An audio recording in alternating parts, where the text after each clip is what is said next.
Un homme est venu à Jésus. Il vivait le pire cauchemar qu'un parent puisse avoir. Son fils était pris de convulsions. Il n'y avait aucun moyen de le contrôler. Il écumait de la bouche. Il se roulait par terre en faisant des bruits étranges. Avec le temps, il a continué à essayer de se suicider en se jetant dans le feu et dans l'eau. Il vient à Jésus et demande de l'aide. Il a désespérément besoin d'aide. Et si vous êtes un parent ou un grand-parent, vous pouvez imaginer ce qu'il traverse. Alors allons dans Marc, chapitre 9.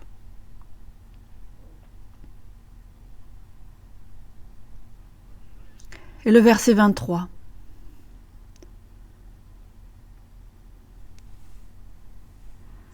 Et voici ce que Jésus lui dit. Pouvez-vous imaginer cette réponse? Vous vous adressez à Dieu avec toutes vos difficultés. Et la réponse est, si tu crois, tout est possible à celui qui croit. Si vous croyez simplement, vous pouvez recevoir cela.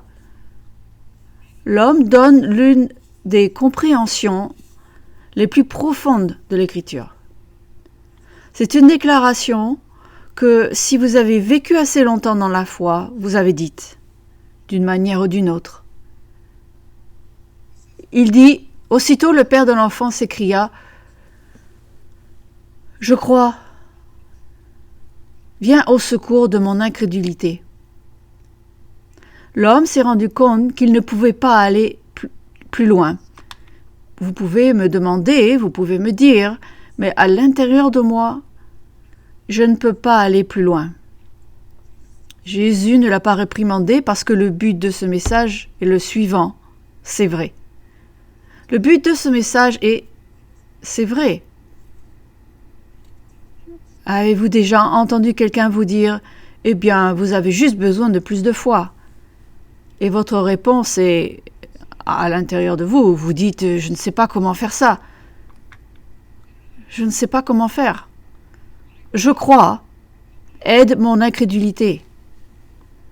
Vous croyez en Dieu, mais il arrive que la perte personnelle est si dévastatrice, la douleur si profonde, le désespoir si sombre, que vous n'ayez pas de réponse à la foi dont vous avez besoin. Aujourd'hui, nous allons aborder les questions les plus difficiles de la foi. Vous savez, il est parfois agréable de se lever et de faire un sermon, mais parlons simplement d'encouragement. Mais nous allons aller plus loin. Nous allons aller dans l'obscurité dans laquelle la foi doit parfois vivre à l'intérieur de vous et de moi. Combien d'entre vous ont connu Kirk et Coco Talbot? C'est un membre et sa fille qui sont récemment morts dans un accident de voiture. Vous avez passé du temps cette semaine, j'en suis sûre, à dire « Je crois, mais je ne comprends pas. Je crois, mais où étais-tu? Je crois, mais je ne peux pas supporter cela. » Je me rappelle quand ma femme est venue dans mon bureau il y a quelques jours pour m'annoncer la nouvelle. Je suis restée là un moment, j'ai essayé de digérer et je suis descendue. Elle était là, assise, à regarder dans le vide, et j'ai compris. Je crois. Que dois-je faire ensuite? Parce que je n'ai pas d'explication. Cela n'a aucun sens. Je ne peux pas résoudre le problème. C'est bien de voir Dieu répondre aux prières. J'ai vu Dieu répondre à des prières.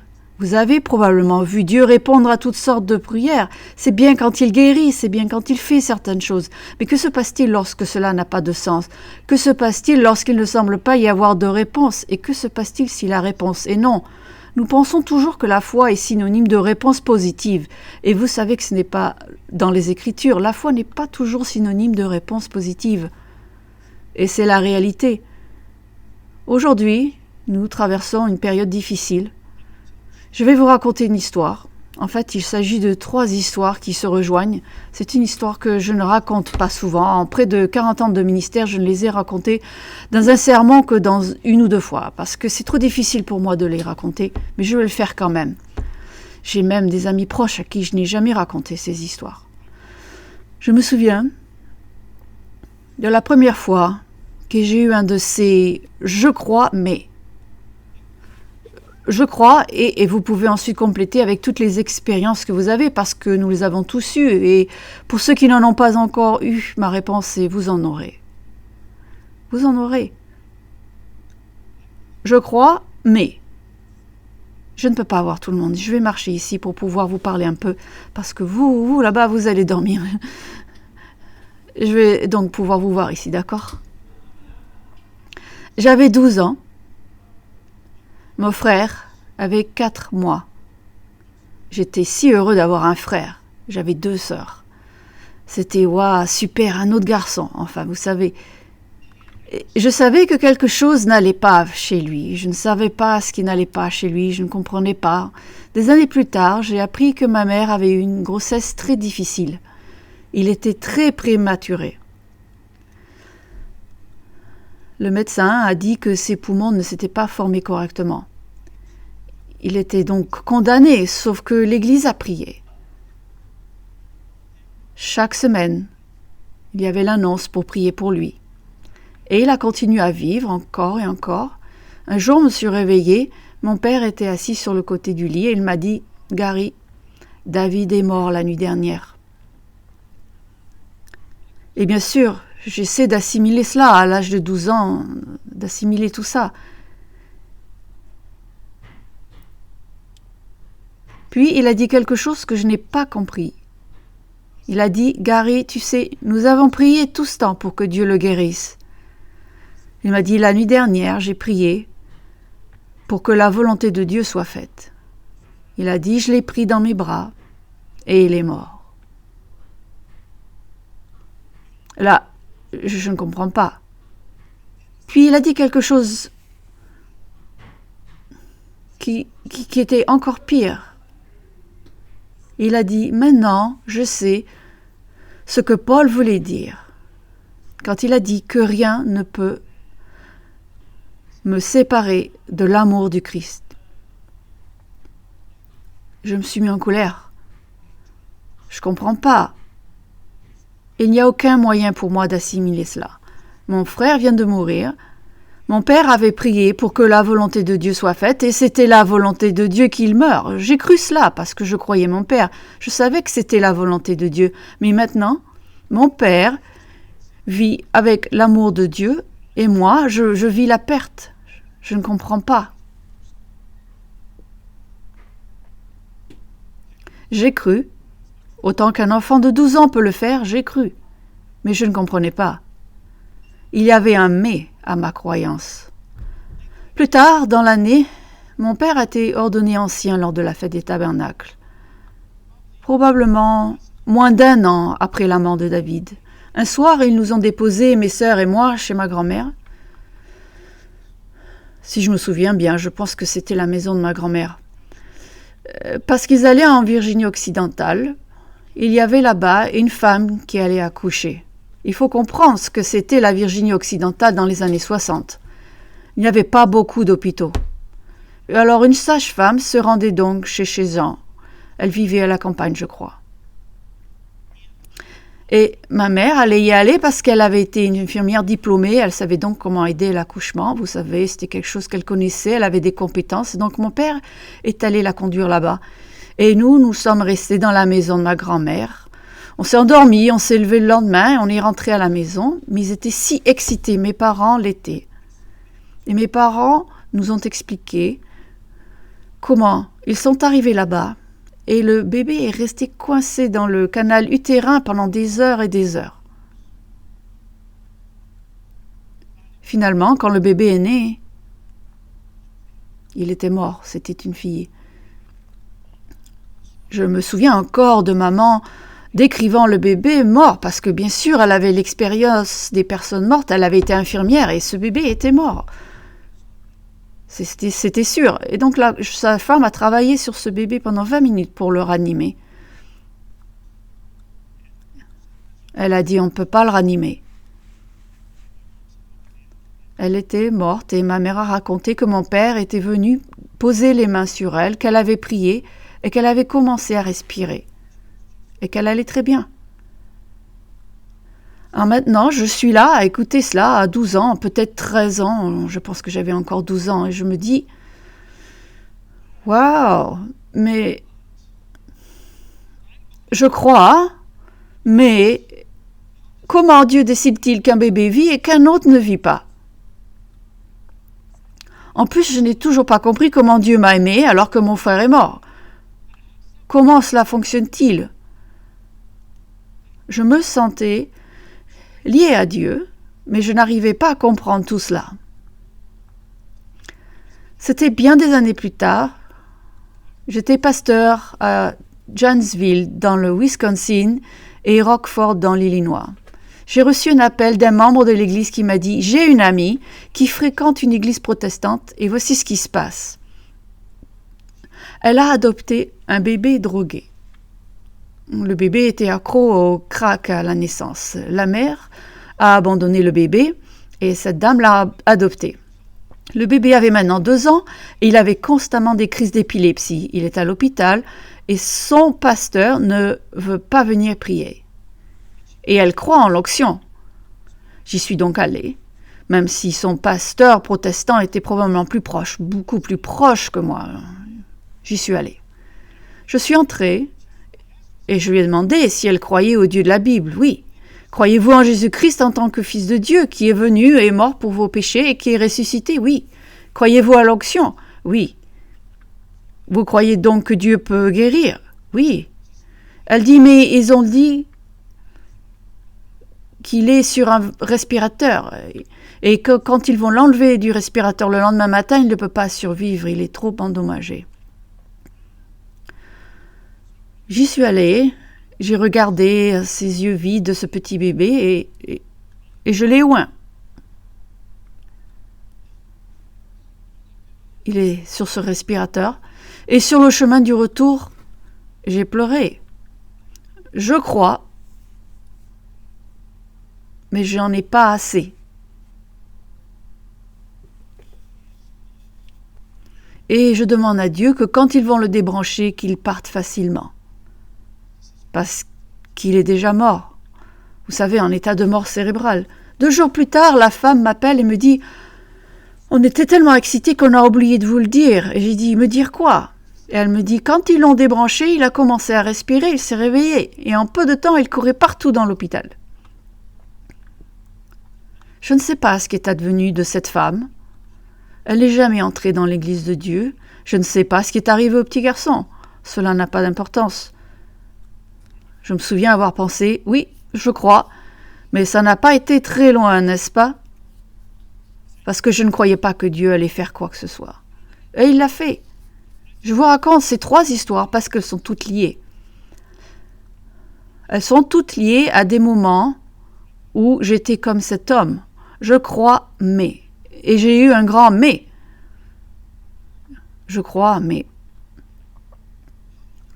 Comment pouvons-nous faire cela, vous et moi? Et comme je l'ai dit, je sais que certains d'entre vous le font à cause des Talbot. Vous passez par là. Je crois, mais.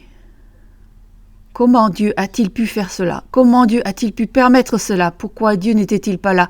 Pourquoi Dieu ne les a-t-il pas sauvés? Je me souviens de la naissance de Coco. Elle avait quoi maintenant? 14 ans. Et beaucoup d'entre vous les connaissez depuis le camp.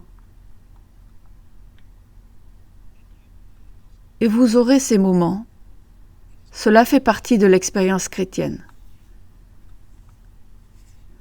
Que faisons-nous? Disons-nous, Dieu, je suis sans espoir, je n'ai pas la foi. Qu'est-ce qui ne va pas chez moi pour que je n'ai pas la foi? D'autres personnes pourraient dire, et plus de foi. Que nous enseigne Jésus? Je ne vais pas passer en revue les enseignements de Jésus. Je veux simplement donner 2 exemples tirés de sa vie. Ce qu'il nous a enseigné par ce qu'il a vécu. Parce qu'il y aura ces temps-là, je crois. Mais passons à Marc 14.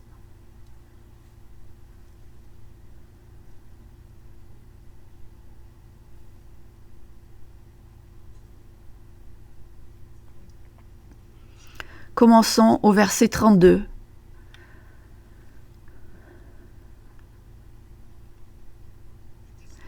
Mettons cela en perspective. Jésus venait de rencontrer les disciples et de célébrer la Pâque.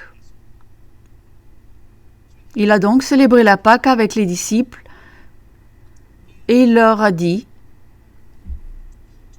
« Le Père m'aime et j'aime le Père, nous ne faisons qu'un. » Il leur a dit qu'il allait se passer quelque chose de grave. Ils ne l'ont pas compris. Que Dieu avait un plan.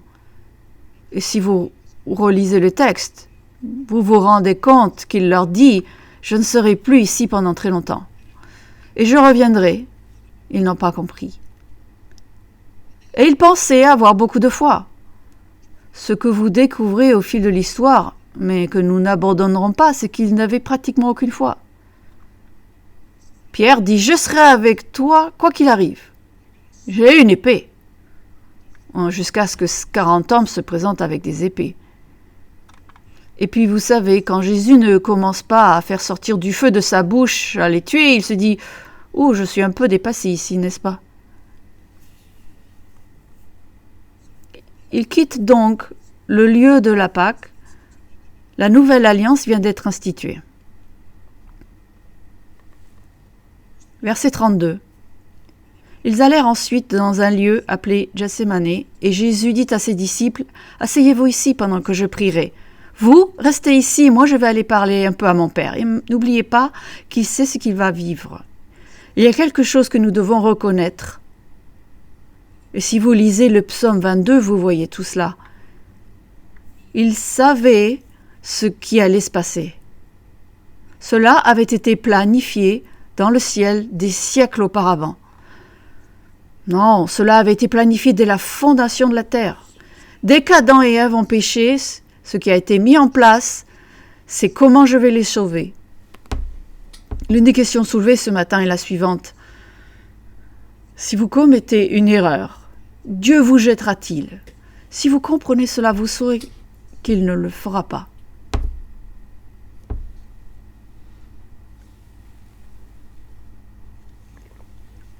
Vous vous éloignez de Dieu. Il ne s'éloigne jamais de vous. Maintenant, nous pouvons nous éloigner de Dieu. Et voici, il s'en va, il s'assoit. Il prit avec lui Pierre, Jacques et Jean et il commençait à éprouver de la frayeur et des angoisses. Jésus, souvenez-vous, était Dieu dans la chair. Il vit un moment humain. Il a dû vivre ce que nous vivons. Il vit une chose très importante que nous devons comprendre, parce que la raison pour laquelle il le fait est pour nous montrer « Je sais. Je sais. » Nous pensons qu'il nous tourne le dos si rapidement. « Je n'ai pas la foi, c'est insupportable. » Eh bien, regardons ici.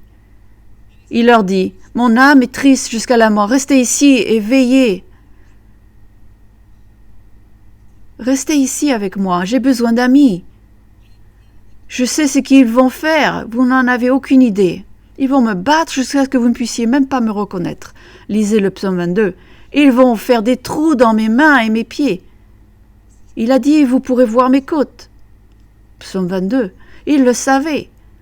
Il dit, les gens cracheront sur moi et ils me tueront. Restez ici, mes amis, et aidez-moi. Ils n'ont pas compris.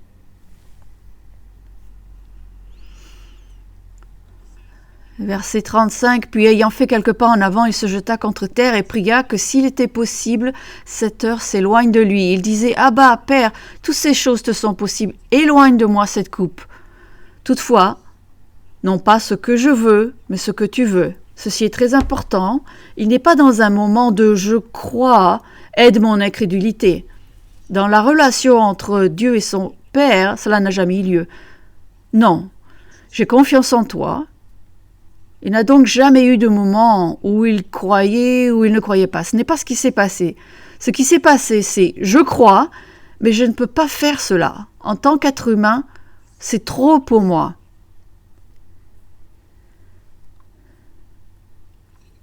Réfléchissez-y, il a planifié, il savait qu'il allait venir, il est arrivé, et maintenant, quand il est confronté à cela, parce qu'il est humain, il a pris toute la personnalité humaine, le corps humain, l'esprit humain, il pense tout cela dans son cerveau et il dit « c'est trop pour moi ».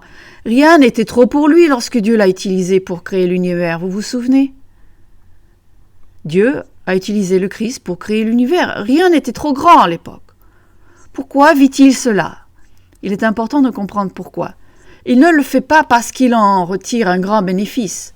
Vous savez, il n'en tire pas un grand bénéfice. Mais ce bénéfice est pour vous et moi. Je ne peux pas le faire, je ne peux pas le supporter. C'est trop. C'est là que la foi devient difficile. Et Jésus est passé par là. Dieu n'a jamais promis qu'il nous préserverait de tous les problèmes de la vie. Vous savez ce qu'il a promis ? Je vous aiderai à traverser cette épreuve. C'est la promesse. Si vous pensez que la promesse est « je résoudrai tous vos problèmes et je vous sortirai de tout », vous serez vraiment déçus par Dieu parce que cela n'a jamais été la promesse. La promesse est la suivante. Je ferai quelque chose que vous ne pouvez pas faire. C'est la promesse. Si seulement je pouvais avoir plus de foi. Il y a des moments où l'on n'a plus rien.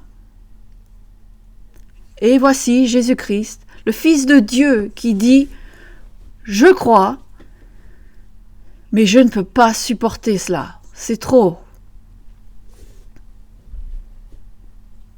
Donc il a prié cela, il se lève.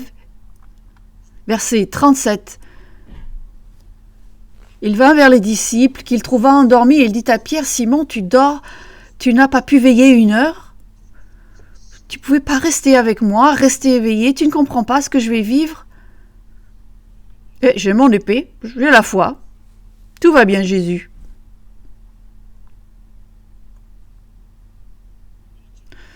Verset 38. Veillez et priez afin que vous ne tombiez pas en tentation. L'esprit est bien disposé, mais la chair est faible. Il leur dit cela, mais il comprend cela lui-même aussi. Je suis le Fils de Dieu et je suis prêt à faire cela.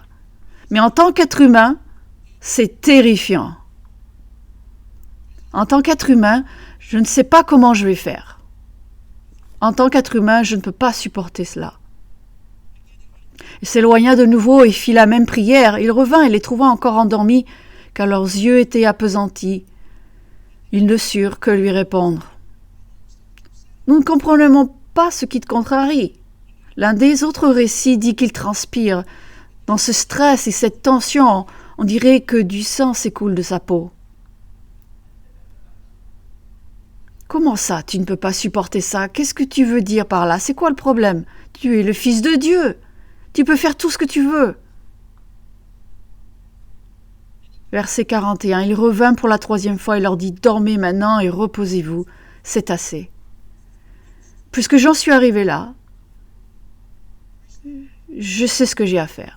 Il a toujours su ce qu'il devait faire. Il a atteint le point où il pouvait humainement, émotionnellement le faire. Comprenez la différence. Il a toujours su ce qu'il devait faire.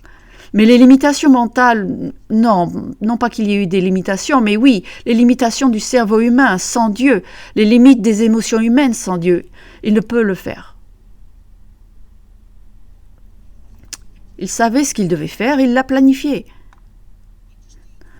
Comprenez ce qu'est la foi. Il nous dit ce qu'est la foi à notre niveau. C'est la foi à notre niveau. Et il l'a vécu pour nous. Il dit, l'heure est venue. Voici, le Fils de l'homme est livré aux mains des pécheurs. Levez-vous, allons. Voici celui qui me livre s'approche. Il dit, voilà, c'est déjà en marche. Parce qu'ils ont dit, nous ne savons pas de quoi tu parles. Il dit, c'est déjà commencé. On a passé le point où je peux vous expliquer. Judas est déjà parti, il a déjà trahi, et les soldats juifs viennent m'emmener. Ils sont probablement en train de se demander, mais qu'est-ce qu'il dit? De quoi il parle? Ils ne savaient pas, ils ne comprenaient pas, ils n'avaient aucune idée. Ils pensaient qu'ils savaient, mais ce n'est pas le cas. Et finalement, dans son cœur et son esprit, il a trouvé le calme. Ce n'est pas dans le récit de Marc et dans celui de Luc. Il est très important de prendre tous les récits de l'Écriture et de les mettre ensemble. Matthieu, Marc, Luc et Jean, tous les évangiles, ce n'est qu'en les mettant ensemble que nous comprenons réellement ce qui se passe. C'est seulement quand on les met ensemble. Et ce que Luc dit, c'est que Dieu a envoyé un ange pour l'aider. Ceci est très important. Jésus, le Fils de Dieu, qui a existé éternellement et qui est au ciel avec le Père maintenant, a dit à ce moment, en tant qu'être humain, je ne peux pas le supporter, et Dieu n'a pas dit « c'est quoi ton problème ?» Dieu lui a envoyé de l'aide. Chaque fois que nous arrivons à cet endroit où je ne peux pas faire ça, je ne comprends pas, et parfois Dieu nous dit « non, tu ne pourras pas, laisse-moi te donner du calme, laisse-moi te donner de la force dont tu as besoin. » Et vous dites « mais je ne veux pas de la force, je veux que le problème disparaisse. » Non, laisse-moi te donner du réconfort. Je ne veux pas de réconfort, je veux que le problème disparaisse.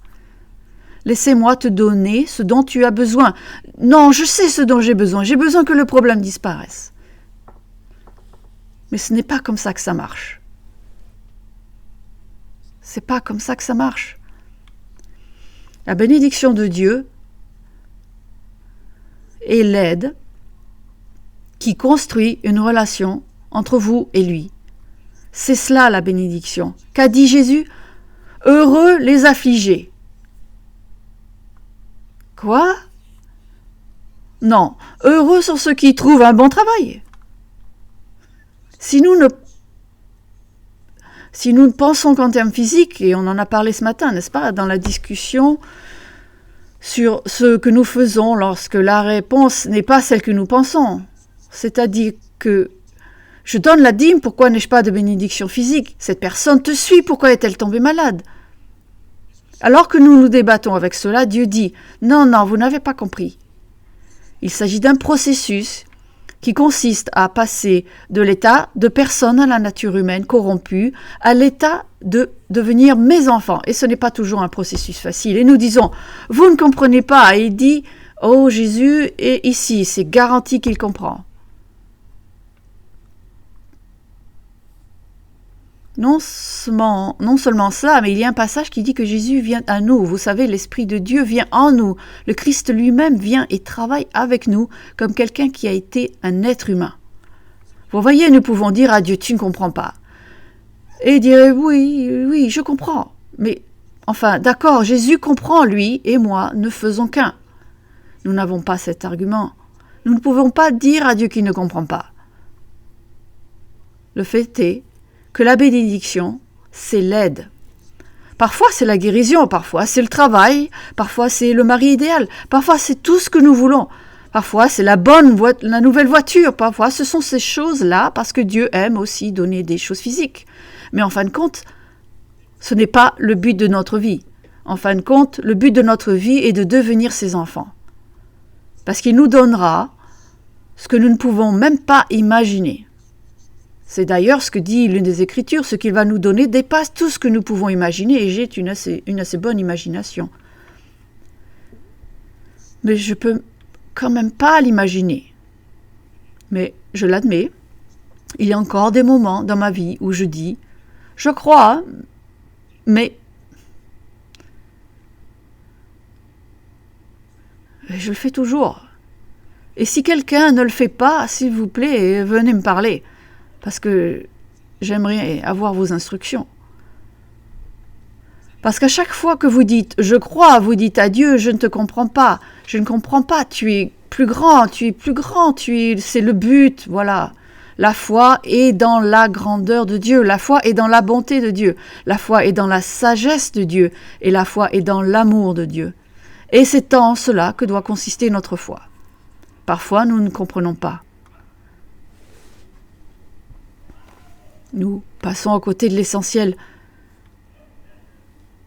Notre foi est aussi forte que ce en quoi nous avons foi. Si vous avez foi en votre foi, vous échouerez. Vous comprenez ce que je dis ? Si votre foi est dans votre foi, vous échouerez. Notre foi est en Dieu. Elle est en Jésus-Christ. Et elle est absolue. car il sait ce que je ne sais pas. Vous voyez, la foi est enracinée dans l'humilité. C'est absolu, il aime plus que je ne peux le faire. Il prend soin de moi plus que je ne peux le faire moi-même. Sa sagesse dépasse tout ce que je peux connaître. Jésus a lutté et a reçu un ange pour lui dire, pour lui expliquer. Et son résultat a été, j'ai compris. Non pas ma volonté, mais la tienne. Selon les deux principes qu'il nous enseigne, c'est le premier. Il y a un moment où l'on dit « Tu as raison, je ne comprends pas. Mais je comprends que tu es plus grand que moi, que tu m'aimes, et que tu es plus puissant que moi, que tu es plus intelligent que moi, et que tu as un but pour moi. Et donc, même si je n'aime pas ça, parce qu'on n'aime pas ça, parfois nous n'aimons pas ce que Dieu fait, aide-moi à aimer cela.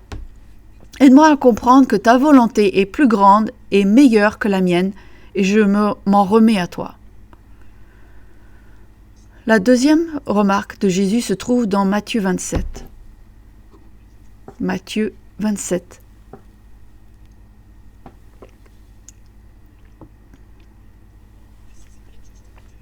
Il s'agit d'une épreuve intéressante que Jésus traverse. Commençons au verset 32.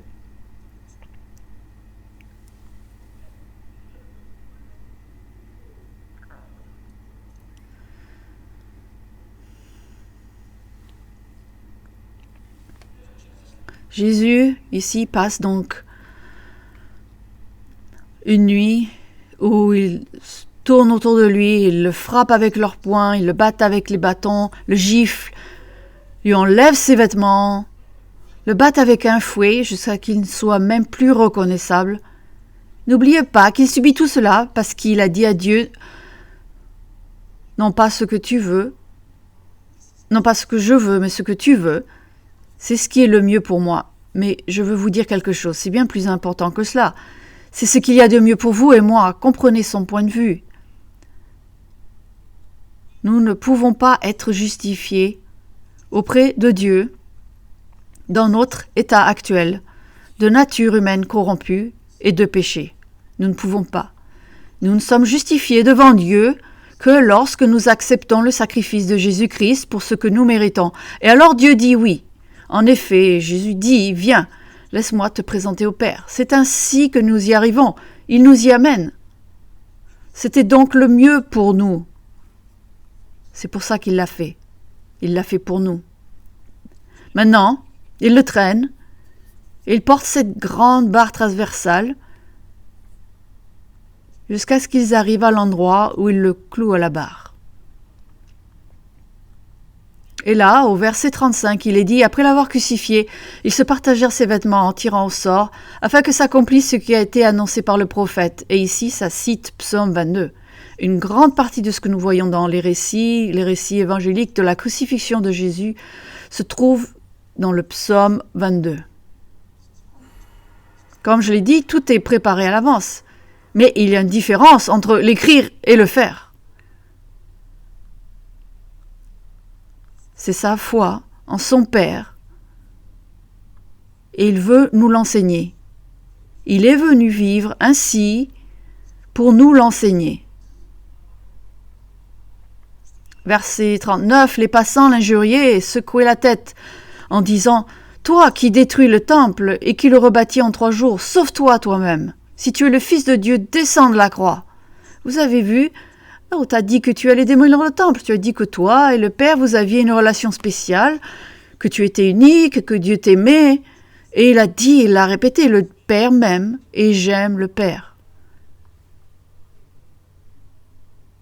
C'est l'un des grands fondements de ces moments. De ces moments, je crois, mais, d'accord, il lui dit cela. Et puis,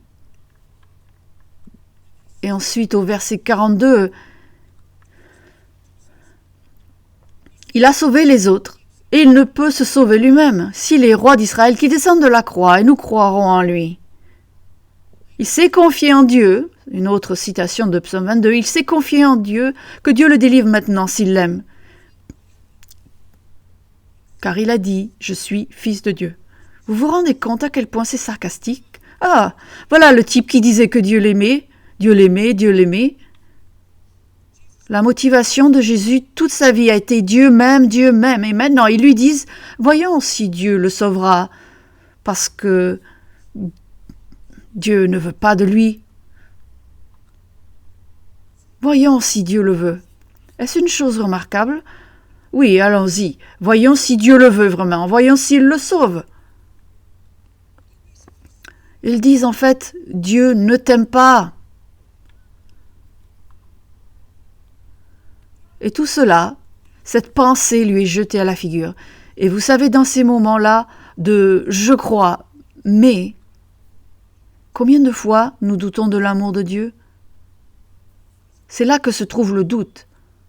Jésus a été contraint à ce genre de confrontation pour essayer de le faire douter. Il a déjà dit « ta volonté ». Il a mis sa volonté de côté, il a dit « tu es plus grand, tu es plus intelligent, tu es plus puissant que moi en tant qu'être humain, alors fais ce que tu veux faire ». Et Dieu lui a envoyé un ange, il lui a dit « je vais te donner ce que tu n'as pas, je vais te donner la force de le faire ». Et maintenant, ils lui disent que Dieu ne l'aime pas.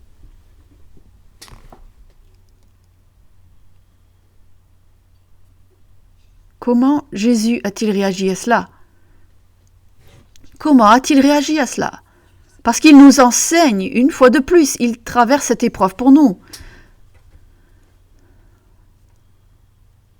C'est très intéressant. Matthieu et Marc disent que juste avant de mourir, il a poussé un cri. Jean dit que ce qu'il a crié, c'est « tout est accompli ».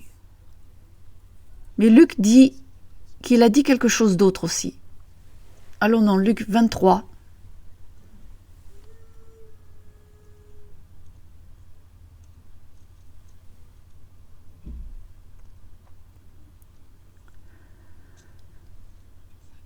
Nous ne pouvons pas nous cacher des choses difficiles.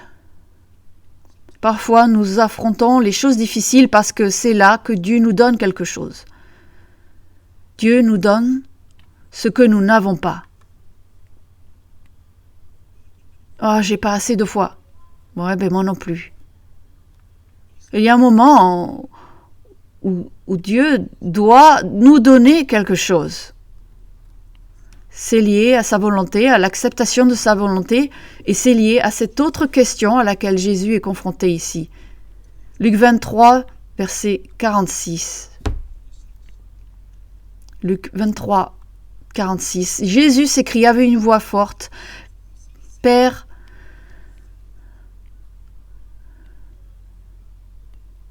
je remets mon esprit entre tes mains. » Et en disant ces paroles, il expira. Il semble qu'il ait dit « c'est fini ». Et Père, je te remets mon esprit, je te le donne. Comprenez ce que cela signifie.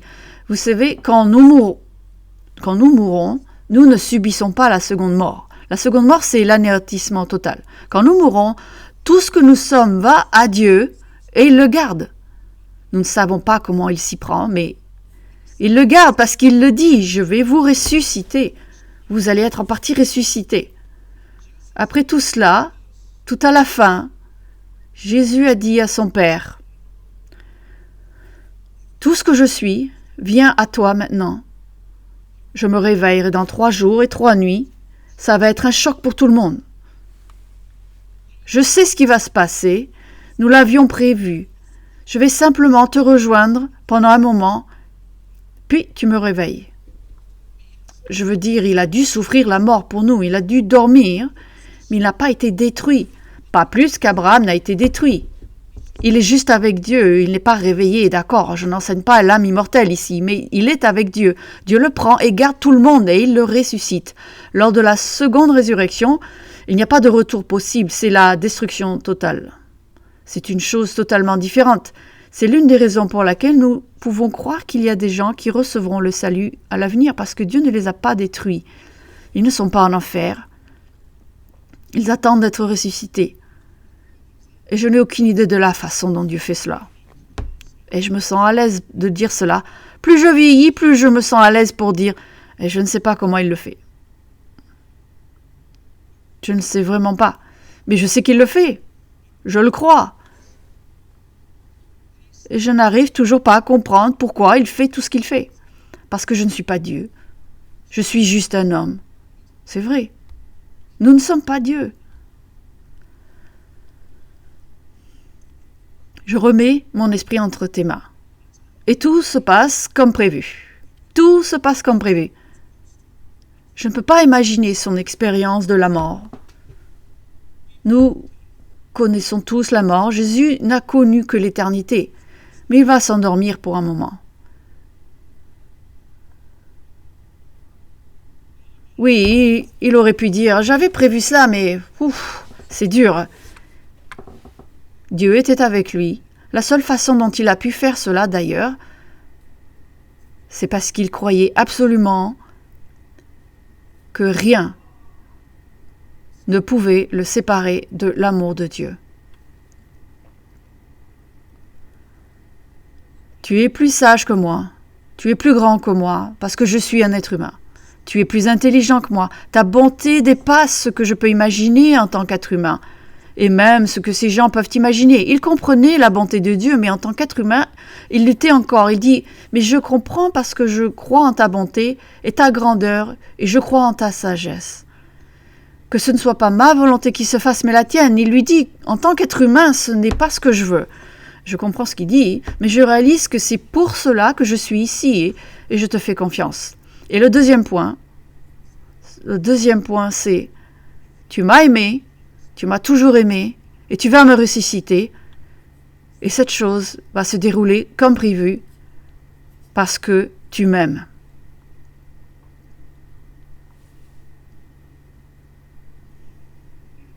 Parce que tu m'aimes, et rien ne peut l'en séparer. Sans cette croyance, comment fait-il ce qu'il fait ?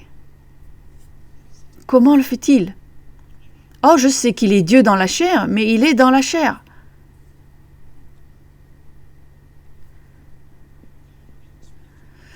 Dieu fait grandir la foi en nous lorsqu'il répond aux prières, qu'il nous donne des choses et qu'il prend soin de nous. Et nous aimons ces choses, n'est-ce pas ? Nous aimons vraiment ces choses. Et d'autres fois, la foi grandit dans l'obscurité, dans le désespoir, et nous crions «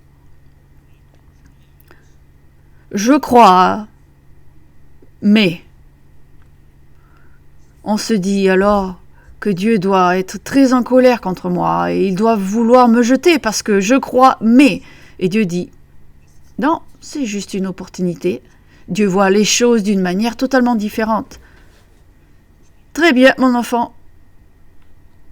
Vous savez, j'adore vraiment quand mes petits-enfants viennent et me disent « Grand-père », ils sont là, donc je peux les taquiner. C'est l'une de mes rares joies qu'il me reste dans la vie à cet âge.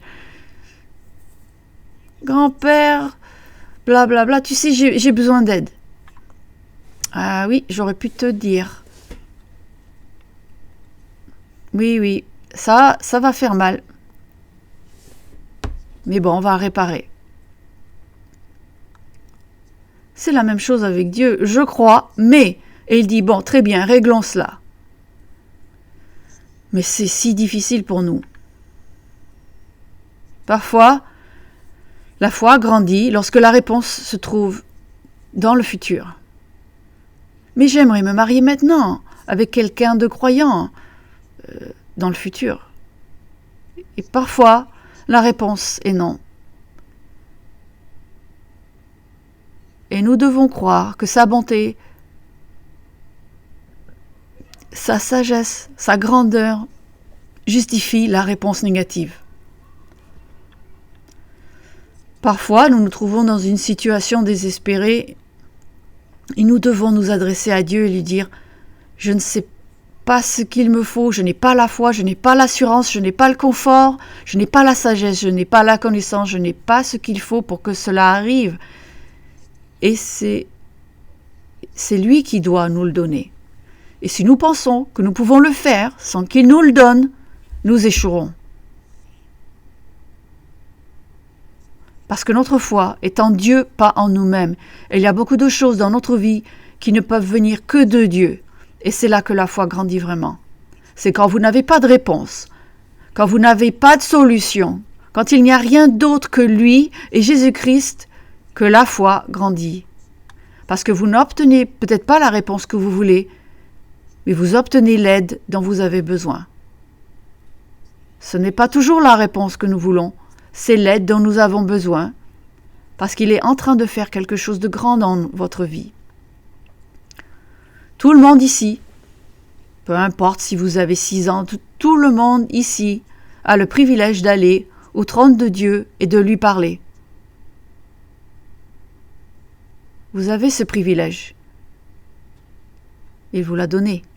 Et vous pouvez aller et comprendre que Jésus-Christ sait exactement ce que c'est que de ressentir l'anxiété, de la peur, du stress, de la tristesse, de la trahison. Il a connu tout cela. Il a toujours reçu l'aide dont il avait besoin. Dieu l'a toujours emmené là où il voulait qu'il aille. Parce que c'était prévu ainsi. Il n'allait pas échouer. C'était prévu dans les moindres détails. Parfois, même aujourd'hui, dans ma vie, je suis ce petit garçon assis là, sur le lit, avec mon père à côté de moi. Je me retrouve là de temps en temps, parce que j'apprends toujours. Je pensais qu'il était si vieux, il avait une 30aine d'années. Je suis encore en train d'apprendre ce qu'il avait appris.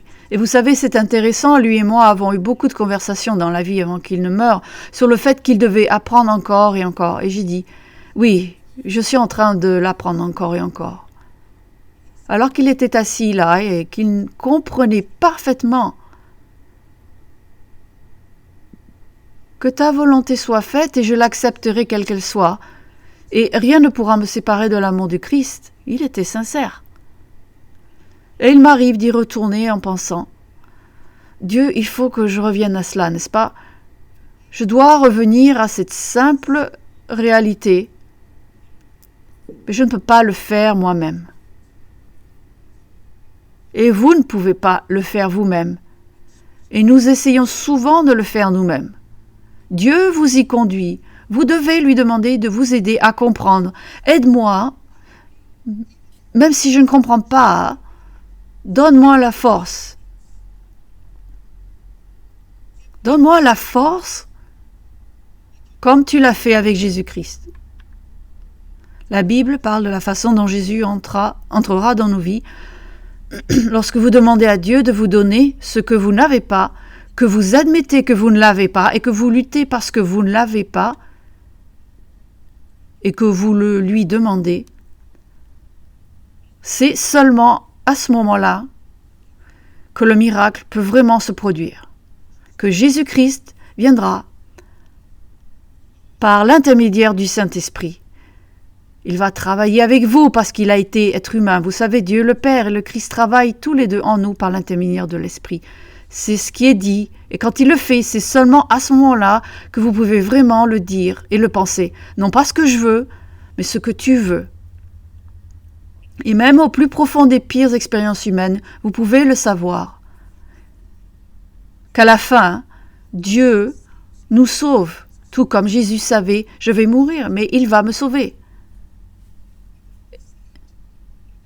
Et vous ne comprenez pas. Je suis déjà sauvé. Je ne vais pas s'ouvrir d'une mort éternelle. À la fin, nous pouvons savoir que rien ne peut nous séparer de l'amour de Dieu.